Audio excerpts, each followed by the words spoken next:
Vítajte na kanáli Zaujímavé fakty. Tu sa môžete dozvedieť vždy niečo nové. Vítajte. Dnes sa ponárame na naozaj fascinujúce záznamy. Sú to osobné denníky a kroniky slovenských vojakov z roku 1939. Presne tak. Pozrieme sa, ako tieto priame svedectvá zachytili to ťaženie proti Poľsku. Od príprav až po koniec. Áno, a je to pohľad z dola.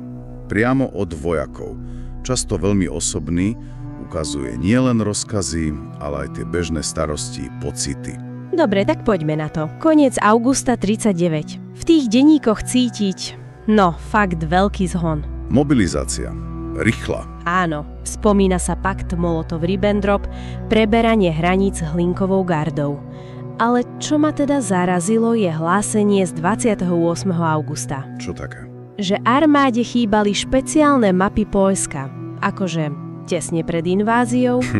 No, presne toto ukazuje na tú rýchlosť, možno až improvizáciu. Sú tam záznamy aj o problémoch, napríklad pomalší nástup záložníkov z niektorých obcí. Logistika? Áno, logistické výzvy. Tie mapy museli potom urgentne poslať, tuším, až z Prahy a v tomto kontexte potom ten rozkaz generála Čatloša. Z 31. augusta. Áno, aby armáda bojovala mužne a odvážne. Znelo to ako také zomknutie sa pred tou nečakanou úlohou. A zaujímavá je aj tá Hlinková garda, že pregorala stráženie hraníc. To áno. No a potom prišiel 1. september, prekročenie hraníc. Viacerými smermi naraz. Presne. Záznamy spomínajú Javorinu, Mušinu, Tilič, Dukliansky priesmyk. Vyželá to, že v prvých dňoch ten poľský odpor bol skôr menší. Áno, pohraničníci sa často stiahli. Ale pozor, nevšade to bolo bez boja. Už 3. septembra máme hlásenie veliteľstva Bernovák. O stratách. Prvé straty. 1 mŕtvy, 16 ranených Slovákov. A v tom čase už naše jednotky boli v obciach ako Nová Biala či Čorštún. Čiže postupovali pomerne rýchlo.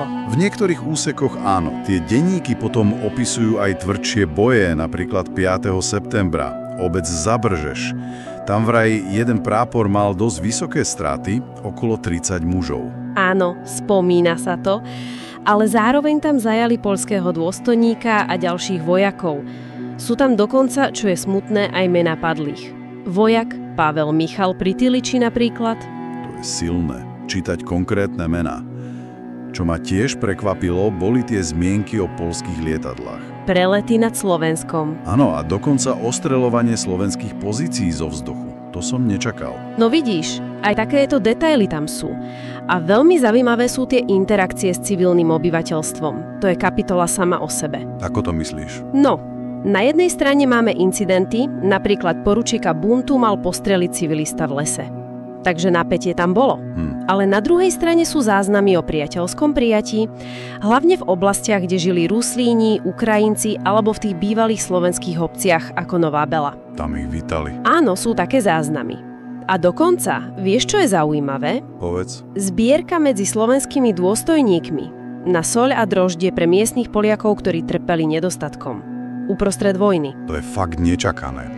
A čo morálka našich vojakov? Lebo kroniky ju hodnotia často ako dobrú, veľmi dobrú, že vraj chápali, že bráňa záujmy štátu. Je to uveriteľné? V týchto denníkoch sa to takto konzistentne píše.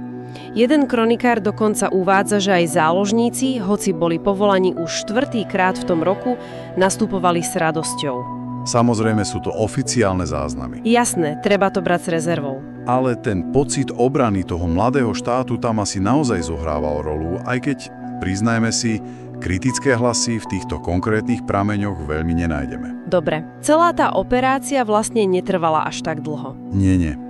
Už 17. septembra sa uvádza ako taký neoficiálny koniec bojov. A koncom septembra už začala demoderizácia. Takým symbolickým gestom bolo potom to udelenie nemeckých železných krížov však. Áno, generálom Čatlošovi, Polaníkovi a plukovníkovi Malárovi koncom septembra ako ocenenie. A potom návrat domov, ten mal tiež svoje zvláštnosti. Veru. Krónika 3. práporu pešieho pluku 4 spomína príchod do Trnavy 8. októbra a píše, že hoci ich vítali oficiálni predstavitelia, tak účasť obyvateľstva bola malá a správanie témer chladné. To je zaujímavý kontrast oproti tej oficiálnej propagande, že? Presne.